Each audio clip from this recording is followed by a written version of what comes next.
Goodbye. Bye, Kelly. I'll miss you. One of my other kind friends. Once again, my name is Emily, accompanied by Aubrey, our driver. We have one more very special co-host to introduce you to. Might recognize him from The Tonight Show. Here is Mr. Jimmy Fallon. Oh, hey there. You made it. Welcome to the Universal Studio Tour. I'm Jimmy Fallon. I'll be making sure that you get through this experience in one piece. You've got the very best guide. Emily. And the greatest driver. Aubrey. They're the best. I love them. Even though Emily. owes me $5. But I I thought know you guys are excited to get on the tour, but first, a few safety rules. That's right, everybody. It's a very important piece of safety information, so please listen carefully. First, if you have a medical emergency or drop something of value off the side of the tram or have any major sound or video issues, reach up and grab that red emergency cord that runs along the center of the ceiling of the tram, but remain seated. I'll come back and assist you as soon as it is safe to do so. Otherwise, during this entire tour, as the studio is private property, you must remain on board this tram, keeping your arms, legs, and personal items within the gates at all times. But if you accidentally drop your phone or can't wait to use the restroom, go ahead and pull that red cord and I'll come help you out. No smoking of any kind is allowed during the tour. And be prepared, it will feature loud noises, sudden tram movements, fire effects, and water effects. So have your cameras out and ready for photos, but just keep them secure. And finally, no use of selfie sticks while you're on board. All right, everybody, who's taking this tram ride for the first time today? Raise your hands. Hey, first timers, welcome aboard. And on the flip side, who's done this like 100 times because you love it so much? Raise your hands. I see a 100-timer back there. Welcome back, everybody. We're gonna have a good time. We're headed down our timeline right now at Universal, and over the past century of filmmaking, we have been home to thousands of movies and TV shows over the years. We were founded in 1915 by a man by the name of Carl Laemmle, and he nicknamed this place the strangest city in the world because we are in fact a real city, complete with our own zip code and emergency services. Starting over here on the right hand side, this is our fire station. It's not props or actors, they're here 24/7 making sure that we stay safe. And while we are a real city, we're missing one thing, and that is residents. Other than, of course, the beloved characters we've seen on screen over the years. But our other residents, so to speak, are actors and directors and crew members. They come and go as needed for the filmmaking process. And thanks to streaming services like Peacock, we are busier than ever right now as the demand for new content is booming. But you know what? We're also very busy on the theme park side of things as well.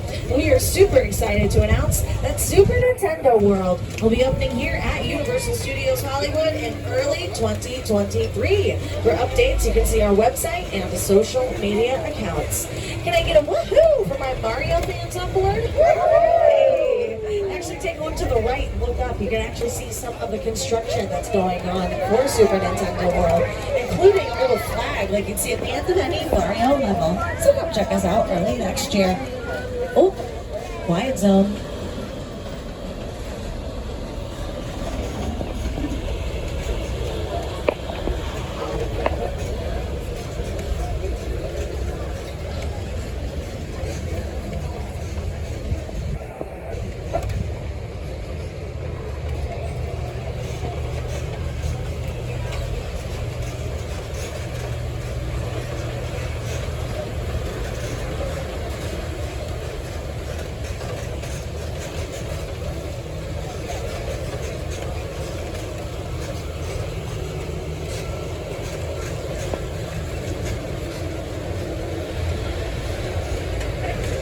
Well, what a fun way to start off the tour. We had a question in the front of like, how do I know that there's a quiet zone? There's a little red flashing light on these sound stages that let us know when that is happening. So the first one we saw, stage 11, have a little blinking light. And I believe they're working on the show Grand Crew, which is a TV series. But Bel Air, the Peacock show, also uses those stages. So it's one of those two shows that's going on right now.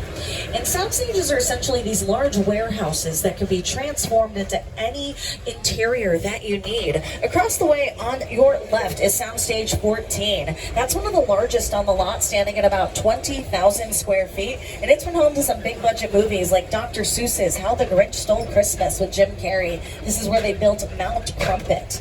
And then that film was directed by Ron Howard. And he also did another film here, which was Apollo 13 with Tom Hanks. They filmed their mission control sequences right here.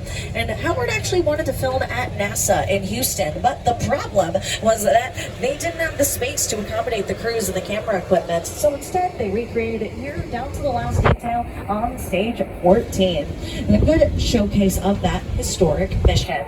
But here at Universal, we've had a long history, and our very first television broadcast was for the 1939 New York World's Fair. But since then, we've had quite the legacy of sitcoms and other TV shows, many of which filmed over here on your right-hand side. Shows like Coach, The Jeffersons, The Munsters, Sabrina the Teenage Witch, The Good Place, and also, right now, Never Have I Ever. It's a Mindy Kaling comedy about a young teenage girl named Davy, and that films over here a lot on stage 18. They're working on their newest season, but you can catch the first 2 seasons on Netflix right now, with the third about to drop very soon. The new Quantum Leap has also been filming here. That stars Raymond Lee as the main character of Ben Song. And it is a reboot of the original 90s series. And then we have Ted the Bear over here on the left, who's also getting his own TV show. That's coming to Peacock later. And they're doing some filming for that and some prep work on our Colonial Street right now.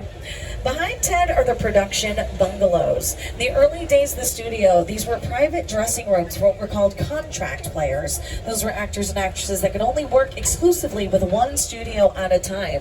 And the incentive to stay with Universal was that this got to be sort of a home away from home, personalized just for you. Some of those actors include Doris Day, Rock Hudson, and even Harrison Ford for a while. But nowadays it's home to other production companies like Dwayne "The Rock" Johnson's $7. Over here on your left, you can actually see some of the personalized parking spaces for $7. Always recommend looking at the names. You never know who you might recognize. They have some pretty cool neighbors, which is Jordan Peele's Monkey Paw Productions. You might know their films like Us, Get Out, and Nope, which just hit theaters last week. Here is Keke Palmer to introduce the film. I'm Keke Palmer from Jordan Peele's film, Nope. What's a bad miracle? Well, you'll have to see our movie to answer that one. Until then, I hope you enjoy your visit to Jupiter's Clay. Did you see a UFO in that cloud? Yep. No. I ain't never seen nothing like this. And if you are scared of horror movies like me, I actually did well in this one. More of a sci-fi thriller than anything else, so definitely check it out. Over on the left are some of our newest offices that were built during the revival seasons of Will and Grace with Deborah Messing and Eric McCormick. But if you watched Bel Air, you might actually recognize these buildings as a sound recording studio that they had on the series. So it has doubled as a set as well. But built in are 2 sound stages, and it really does serve as a one-stop shop for any of the productions working here.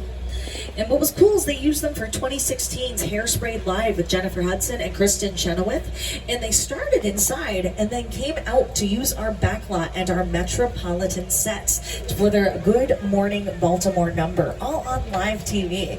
And our Metropolitan sets are coming up on our left-hand side, so keep looking that direction. And they really service any major city. You just have to change them up a little bit. Looks like they're actually working on some production. You can see it dressed up a little more like a real city compared to what you would usually see here. It's usually like a blank canvas. You don't see those construction things that are happening there or any of the signage that's in the windows. It is a blank slate. But it can be used as any major city. It is based on New York. And here is once again our co-host of the show, Jimmy Fallon, to tell us a little bit more about New York Street. Hey everyone, welcome to New York. I got my start right here in New York on Saturday Night Live. This is actually my old neighborhood. Once got mugged over there by an old woman. Tough lady. This is my favorite hot dog guy. Hey buddy, how's it going? Remember me? No. Just like old times. Gotta love New York City. Hey, I'm walking here. It's cool, guys. I was just walking there. So it's not exactly New York, but a lot of times when you see New York in the movies, it was shot right here on the Universal Metro sets. If you can make it here, you can make it anywhere. Even if you make it here on the Universal lot. All right, everybody, get your cameras ready because we are heading into our New York street as we speak. Home to its own shops and theaters and even a replica of the Macy's in Herald Square in New York, where our friends of the Today Show host the annual Macy's Thanksgiving Day Parade. And now I want to point something out that's kind of fun, at least to me it's fun. Over on your left is this painted backdrop, which does a great job of hiding any production vehicles that we need to store back there, so it doesn't look like a fake city, you know, but it really is. You've got to look closely. You might not even realize that these buildings are not real. Essentially, they are shells that are dressed up to look like a building, but there's really nothing inside. Some of them don't even have a back entrance. It's just a blank piece of wall on the other side. Very interesting. There's no plumbing, no electrical system, but it looks pretty from the outside. And with set dressing, that's where it really comes to life. But as we pull forward, take a look to the right and look to the far block as we come into this open alleyway. You're going to see some steps and those black lamp posts. That is where they did some scenes from Home Alone 2, Lost in New York, where a young Kevin McAllister went looking for his uncle's renovated apartment. Kevin, played by Macaulay Culkin. If anyone watched American Ninja Warrior in their latest season, this is where they had the obstacle course for the LA qualifiers. They built it actually on that far street where you see the steps and this blue glass building over there. Looks like we got some rigging equipment for some lighting that's happening later. So pretty cool. I believe they're shooting a music video today. I'm not sure for who. Sometimes they don't tell us those things, NDAs and stuff, you know. But hey, we're in the presence, and if we see it, you can take a picture of it, of course. And now we're coming upon this brick wall, at least the first couple of cars. Take a close look at it. And guess how many bricks it took to build this wall here? We got 2 million as a guess. Any other guesses? Okay. The answer is actually 0. Because it is a painted backdrop and a wallpaper all combined together to kind of make it look like bricks. But it kind of helps back up speed of production and production costs. And if they ever needed something else other than a brick wall, they could just take it on down. And one last glimpse of our little city sets over here on the right-hand side before we take off and head into the jungle. Here is acclaimed director Peter Jackson to tell us a little bit more about his epic adaptation of King Kong. It's the original King Kong that made me want to direct movies. I saw that movie on TV when I was about 8 or 9 years old, and I wanted to become a filmmaker. I like films that just take you away from your real life and sweep you up on the adventure. Kong literally does that. I mean, you're on board the ship, you're sailing to a lost island, you're encountering monsters and creatures from, prehistoric times. So I was thrilled when Universal invited me back to Skull Island, and it's great to have you along for the ride. Now, we have created this 3D immersive experience, so you're going to have your glasses ready. Don't put them on yet, but just have them in your hand because we're about to return to Skull Island. We really put a lot of thought into the character and personality of Kong, and he's so much more than a monster. In fact, he's not a monster. He is an incredibly majestic, ancient creature. He's a force of nature. He's old, he's wise, he's proud, he's fierce, and obviously he has a heart. All right, everybody, before we go on our adventure to Skull Island, please take a second to secure your loose belongings, hats, water bottles, sunglasses, backpacks, because it's about to get pretty bumpy on our adventure here. And also, if you're going to be taking any photos or videos, make sure you have your flash photography turned off, as it can mess with some of the sensors inside of the building. We don't want to accidentally shut down our ride, and of course, remain seated. And let's tell King Kong that we're on our way by giving him a good roar on the count of 3. Ready? 1, 2, 3! Roar! I think we need to be just a little bit louder. We're in a tunnel. Have fun. 1, 2, 3! Roar! Here we go, everybody. We're on our way to Skull Island.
That experience is brought to us by director Peter Jackson and the team at Weta Digital. They're a digital effects company known for their work on many films, including James Cameron's Avatar and the Lord of the Rings trilogy. The screens in there are over 40 feet tall and 180 feet wide, paired with a hydraulic system that locks in underneath our tram, which allows us to move along with the action on screen seamlessly, making this one of the most immersive 3D experiences ever created. With a project like the studio tour, the audience is in the middle of the environment. They're looking in all directions. There's creatures coming at them. They're seeing Kong from this side and T-Rexes from the other side. Working on a movie, we always remember people they're looking straight ahead. They're looking at the shot that we're working on. Here, you have to take into account that people are looking in all directions. Also, one of the things about this ride, unlike the movies that we're used to working on, there's no cuts because it's one giant shot, and this tram that's driving along through Skull Island is where the camera's from. This ring represents where the screen is 10 meters away. They're really creating about 50 minutes of a feature film. That amount of visual information, that number of pixels, and presenting them to the audience, it's a hell of a ride.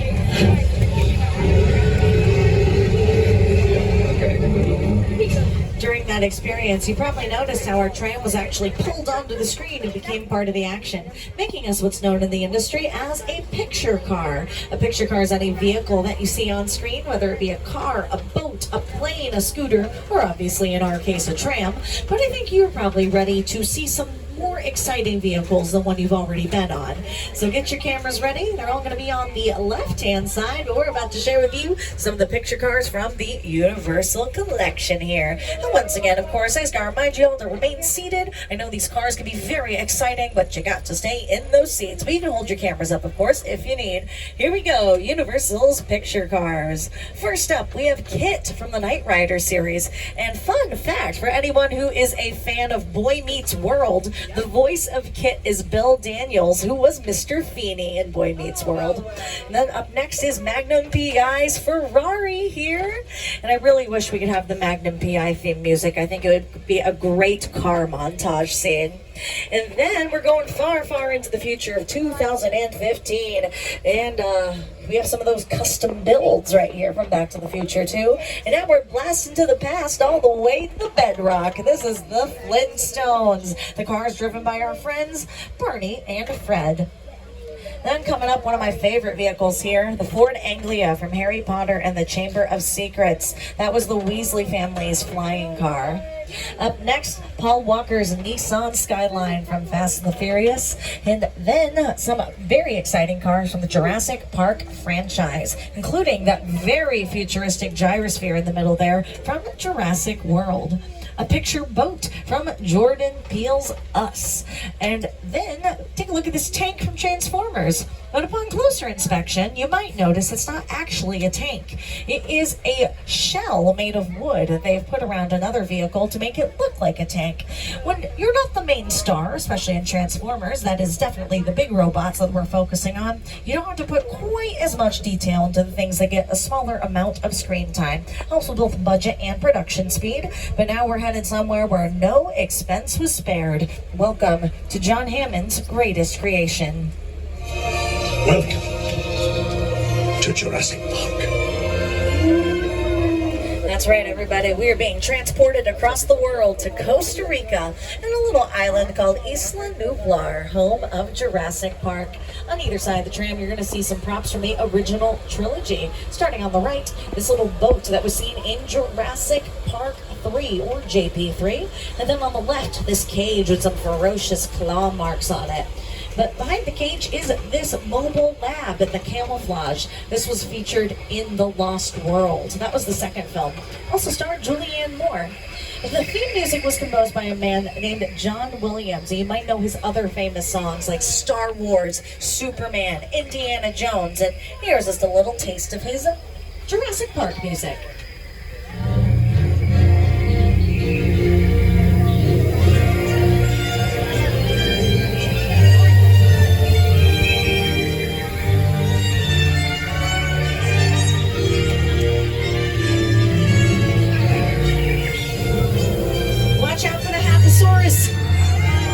It's just the front half.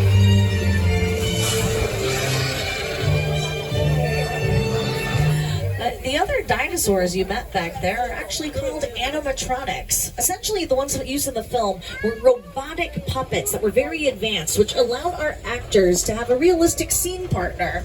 And multiple puppeteers control them. One can do the eyes, another can make it look like it's breathing, and just so many come together to make it work as a almost real organism. And then they're also paired with the special effects team to really bring a scene to life. Special effects is used to bring us anything that we don't have on hand, including weather. Welcome to Old Mexico, where a storm is headed our way, with courtesy of the special effects team. Got some speakers hidden away in the buildings to represent the thunder, some strobe effects for lightning, and then the best technology in the business to create rain. You want to know what it is? It's a sprinkler. And if anybody is filming this rain right now, you might notice how it doesn't show up on your camera the same way it does in the naked eye. That's because rain is translucent, making it very difficult for the camera to pick up at all. So to make this work in a movie, you have to light it very specifically and then use a lot of it. So this torrential downpour we're looking at is more of a romantic drizzle on screen. But our special effects team is so good at what they do. They can make more than just rain. Oh yes. They can make natural disasters. Take cover, everybody.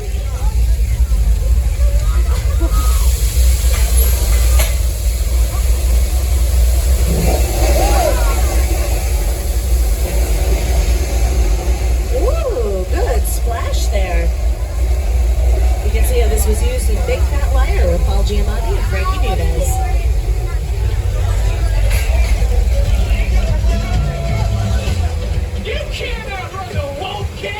Yeah, plus you got that.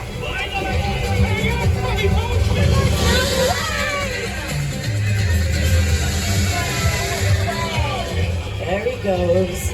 Other films they've shot in Old Mexico include Nacho Libre with Jack Black and some episodes of the first season of Westworld, the HBO series. We're actually headed to the West ourselves, with the Old West originally constructed for the silent film era. Welcome to a town called 6 Points, home to many classic cowboys over the years. John Wayne, Clint Eastwood, Robert Redford, Jimmy Stewart, and many more. We can also add Brad Pitt and Leonardo DiCaprio to this list, as they were here for Quentin Tarantino's Once Upon a Time in Hollywood, along with Margot Robbie and Austin Butler of Elvis fame.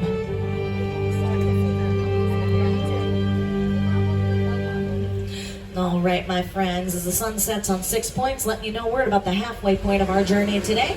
So if you need anything, please reach up and grab that red emergency cord. And as we pull out of 6 Points, we're also going back into that quiet zone for just a second. We're shooting a promo for a new NBC Peacock thing. So keep your eyes peeled. I'll try to point it out if I can, but we're going to go dark just for a second.